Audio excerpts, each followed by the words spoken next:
This week on Latino Motion, we'll learn more about the first Latina to serve on the City Council of the City of Bridgeton. We also get some health tips from the National Association of Hispanic Nurses. It's all here on the next Latino Motion.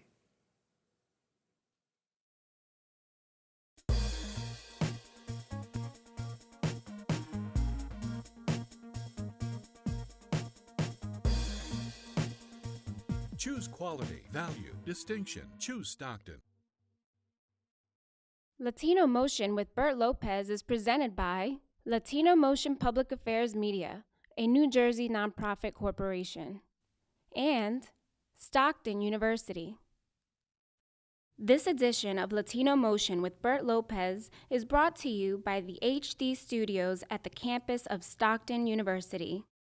Funding for Latino Motion is provided by Atlanticare, healthcare you can believe in. Atlantic City Electric, energy for a changing world. And South Jersey Gas. Welcome to Latino Motion, a weekly interview show highlighting issues impacting New Jersey's Latino community while advancing understanding of Latino cultural heritage and contributions to our society. And here is your host, Bert Lopez. Welcome to Latino Motion. Joining me this morning is the first Latina elected to a public office in the city of Bridgeton. Gladys Lugaro Hempel is here joining us today. Gladys, welcome to Latino Motion. And I know I've known you for many, many years. We go way back. And yes. In addition to being a councilwoman in the city of Bridgeton, you also have been a longtime advocate involved in the community. We're going to take this opportunity to learn a little more about you because I think you are one of those great role models for the community. Tell me a little bit about what you currently are doing in addition to being a councilwoman. Thank you for inviting me to be here today. I'm a special ed teacher, but my story starts, I started working 15 years ago, and then after 33 years, I went back to college. So I work all day, and at night, I was attending college. That's the way I finished my studies. So basically, you just went back to college at a later age, if you will. Later age. And that's when you were able to get into your teaching career? Yes. Okay. I was the oldest in the group, but the kids respect me, and they was interested in my stories because they say, Ms. Lugardo, you had the experience that we don't have. So we want to learn from you. Well, it's never too late to go back to, no, it's to never school. Too late. And this really helped you because ultimately you got that position as a special ed teacher, and you wouldn't have been able to do that without going back to school. No. And it was very interesting because the students, I learned from them also. We learn from each other. Mm-hmm. But I was scared at the beginning because I was thinking everybody's going to look at me because I'm the oldest. But now everybody treat me with respect and as equal. What made you go back to school after all that time? What motivated you? Well, in school they said you need to have certain amount of credits or you're going to lose your job. Okay. So I find out that if they pay my tuitions, I can go to the end. Okay. So I decided to... So you was already involved in the school system? Yes, okay. Yes. I was working in school. Okay. Then it was the law that say no child left behind, and the aides or everybody needs to have some credits or have a degree. So after 33 years, I said, well, this is my time. So I went back. Well, there's a lot of Latinos, Latinas, if you will, that have been busy raising their kids or doing other things that ultimately end up going back to school. Exactly. And you took advantage of the community college route. Is that exactly. Correct? Yeah, Cumberland County College is a magnificent college where I have the opportunities to learn who I really was, what I can accomplish. I also was in the dean list. I was honored by the Honor Society. I was in the president's list because... So you took it seriously. And one of the things that you haven't mentioned is the fact that you were also elected to the Cumberland County College Wall of Fame. And that's really a position reserved for those who have distinguished themselves out in the community after graduating from the community college. You had to graduate from that college, and they have a wall that I always look, and I said, wow, all these leaders, and they say, you can be there. I say, I don't think so. I can be in that wall. But one day last year, I received the call that I was going to be honored in Distinguished Wall of Fame. So my picture is there. Well, so you've been involved in education for Yes. a long time, being able to go back, get your degree Yes. to advance in your career, which is a great thing, great example for many Latinos and Latinas Yes. to do that. Never too late to go back. But what motivated you now from that career choice to going into politics? When I was in college, I had the opportunity to get involved in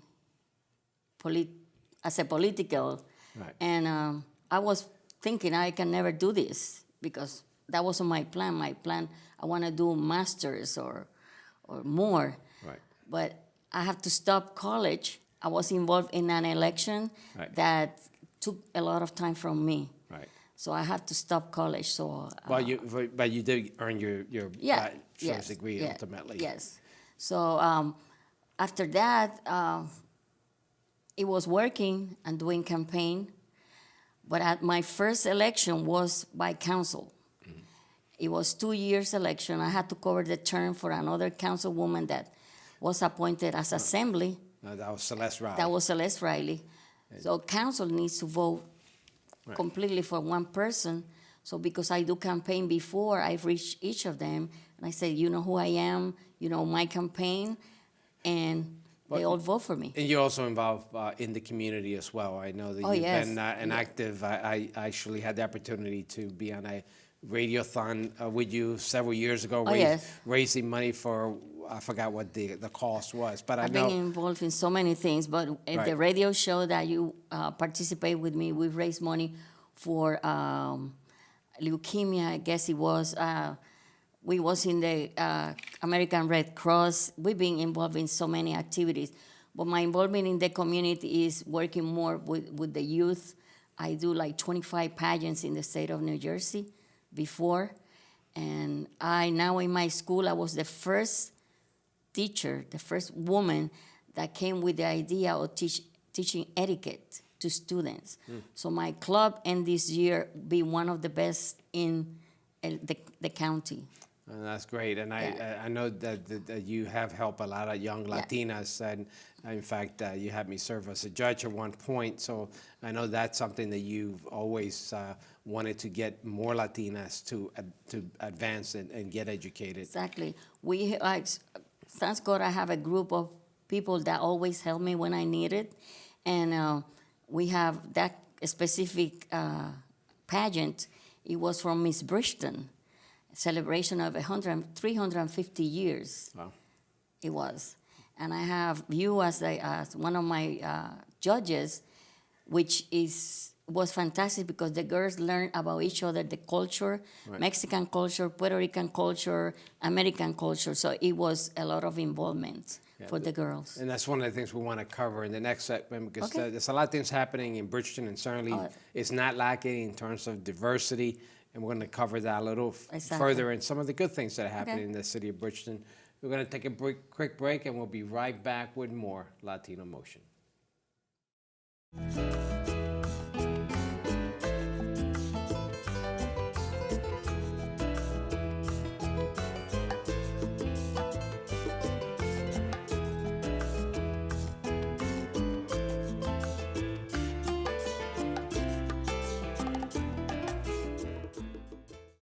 Latino Motion with Bert Lopez is presented by Latino Motion Public Affairs Media, a New Jersey nonprofit corporation. Join us online at www.latinomotion.tv. Find us on YouTube, Facebook, and Twitter. We encourage your comments and contributions for show topics. Welcome back to Latino Motion. Again, I'm here with Councilwoman Gladys Lugado Hempel, and she's a longtime advocate in the city of Bridgeton and also a leader there in the city. Gladys, we were talking about the diversity that exists in the city of Bridgeton. I know you mentioned the pageants and how the girls been able to interact with a lot of the the cultural diversity in the city of Bridgeton. And it really has become a melting pot. I mean, it's a great amount of Latinos there. What's the percentage of Latinos there in Bridgeton now? If I say 25, I'm short, but I Okay. think it's like 27, 28%. Okay. So it's a significant number of Yes, Latinos it's- there. And I know at one point it was primarily Puerto Ricanos, and I know that right now is more of a Mexican It's population. more Mexican population now. It's coming Colombians, Ecuadorians. Okay. Yes. I know that I had an opportunity to visit a couple of the restaurants in the city of Bridgeton, and yes. had me some real authentic Mexican food there in downtown Bridgeton. So there is a lot going on in terms of the immigrant involvement, entrepreneurship. Tell me a little bit about that. We have a lot of Mexican restaurants, stores where they can show all their cultures. We have the Economic Development Office, which provides with the information. It's like a package that direct them how to open their own businesses. That's part of it. And I know you and the city of Bridgeton have been proactive in giving information out. Yes. It's also available in Spanish as well. It's in Spanish. Yeah, 2 years ago I designed a form, and we met with all the businesses in downtown, and they decide to have their own group as president, vice president, secretary, to be part then to this the commerce all together. Right. Because most of the Latinos, the Mexican restaurant, are in the downtown in Bridgeton, but they have each of them individual have their own different food, which is amazing. Well, the collaboration is important, certainly Yeah. being part. I know that I've spoken to Mayor Kelly over the years in terms of getting more involvement, and this is a good step, having that association helps them not only to market the downtown, but also to be able to communicate and be able to deliver a better product, if you will. We try to, if you go to the website of Bridgeton, you can see all the new things that are happening there. We're gonna have new restaurants now, they're coming soon, it's in prospect.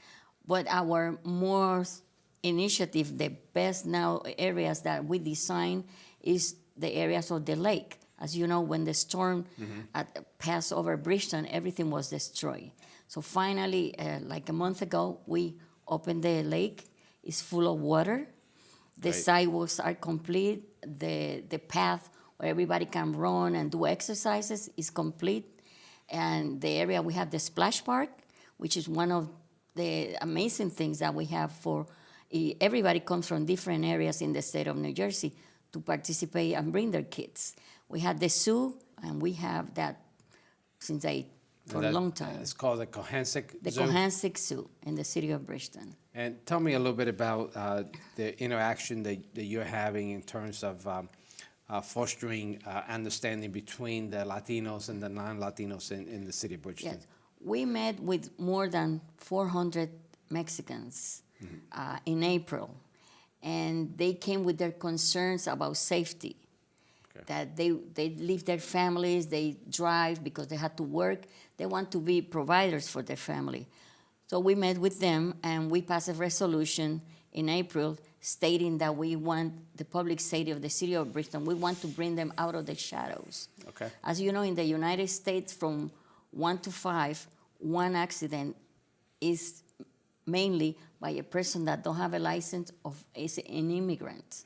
So we don't want that to be So part this of is the really state. symbolic in a sense because Exactly. it doesn't really have any teeth, but it's basically a resolution encouraging the Encouraging. state to offer a driver's license, and I know that's something that's being debated, at least in some circles in the Yes. state. So we passed the resolution stating that we want them to come out of the shadow so they feel more safe when it comes to that ID.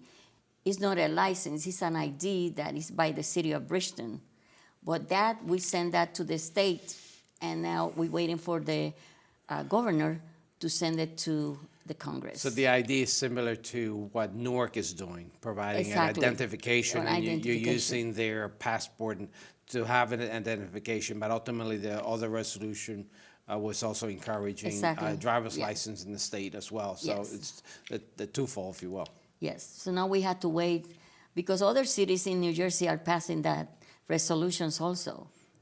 And everything had to go to the state now. It certainly helps to have a Latina in the council leading the way to help drive change and particularly advocate for Latinos in the city of Bridgeton. During the summer, I walk all the downtown and I meet with them because I don't work during the summer. It's vacation, so I have more time to interact with all of them. Well, unfortunately, this is all the time we have. Really, thank you for joining us here on Latino Motion. I'm sure I'll have you back again in the future. Sure. It's taken me a while to get you here, so we'll have you back. Sure. We're going to take a quick break. We'll be back with my next guest right here on Latino Motion. Latino Motion with Bert Lopez is presented by Latino Motion Public Affairs Media, a New Jersey nonprofit corporation. Join us online at www.latinomotion.tv. Find us on YouTube, Facebook, and Twitter. We encourage your comments and contributions for show topics. Welcome back to Latino Motion. This time of year, one of the health risk factors that many of us face involves extreme heat.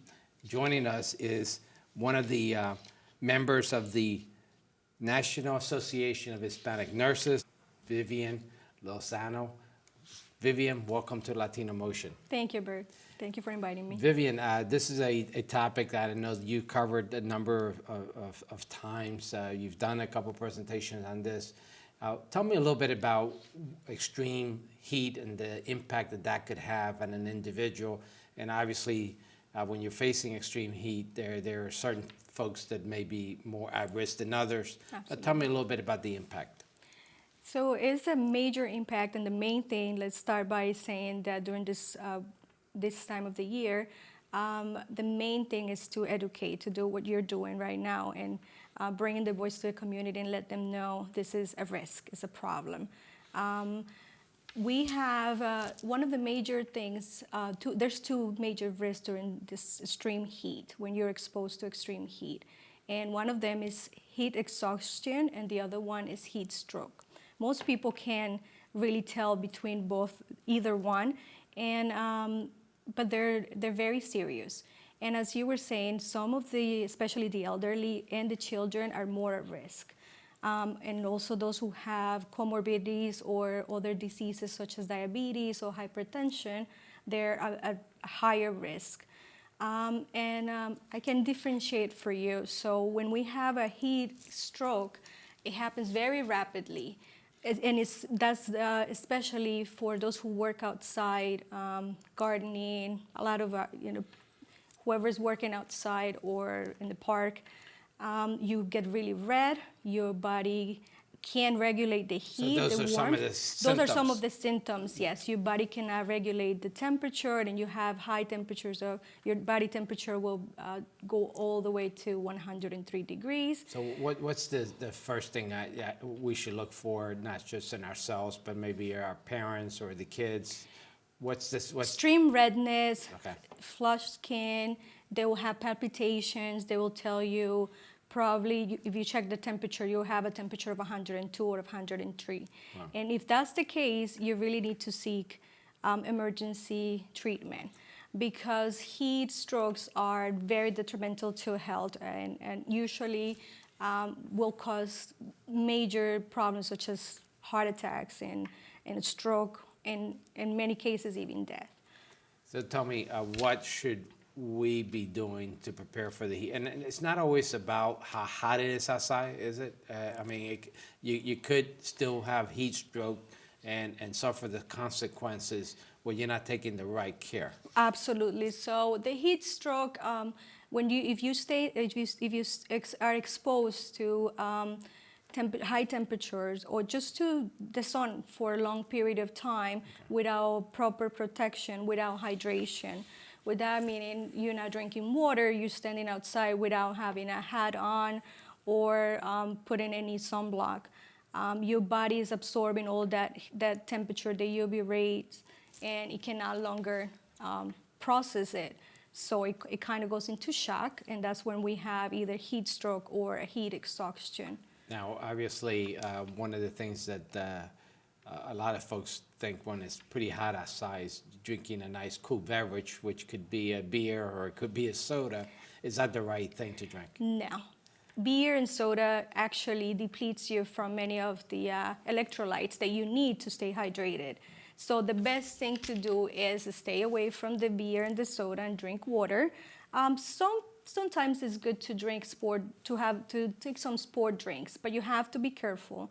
If the person has history of heart problems or has a diet where they need to be away from sugar or salt, like patients with heart problems, people with heart problems, then they need to ask their doctor what's the best thing. So I will say, to be safe, just drink water. Now, let's talk about children and what care they should take. Let's say when you have a 90-degree day, the child wants to go outside, wants to play in spite of the heat. What advice would you give those parents? I will say you have to measure the time they stay, and I wouldn't let it be more than 30 minutes at a time. Keep bringing them in where there's air conditioner and shade. Put a hat on them. Also keep light clothing, and try to apply sunblock that is at least SPF of 50. And not just apply it once. If they're going to stay 6 hours in the sun, even if you're bringing them back in, every time you bring them back in the house or with the shade, you should reapply it. And it's always good to check in on your elderly parents and relatives as well. Also. Once you notice the redness, the high temperature, you suspect that there may be an issue, what should you do? You should definitely you can try to rehydrate them by giving them water, keeping them in a place where that is cooler, there's air conditioner. Sometimes a cool bath will help. But if none of this seems to improve their condition, you really need to go to the emergency room and have them checked, because they might need to be rehydrated by different methods, not just taking water. So they might need an IV, yes. All right, so make sure that you have that number handy. Make sure they call if they see those signs. Right. Are not able to fix it through those means that you indicated. And beforehand, just have the talk with them, with both parents and children. If you think there might be a risk, if they or even your family members, if they're working outside, if they're gardening, have the talk with them. Involve them in maybe finding out. There's many websites which we have the links for everyone later, and especially the CDC website, where it gives you many tips more in detail of what you can do. So have the talk. The best thing is preventing it. How much water should be drinking? At least four bottles of water, for 16 ounces. But again, that varies according to how old you are, your size, because you don't want to overhydrate a child. So, but I will say at least 4. Well, when you're in the heat, especially make sure you keep hydrated. Absolutely. Well, this is very useful information, and I'm sure that it's very timely information this time of year. And we'd like to continue this affiliation with the National Association of Hispanic Nurses to bring useful tips to our audience. Wonderful. And thanks again for joining us. Thank you for having us. On Latino Motion. Thank you for joining us at home once again here on Latino Motion.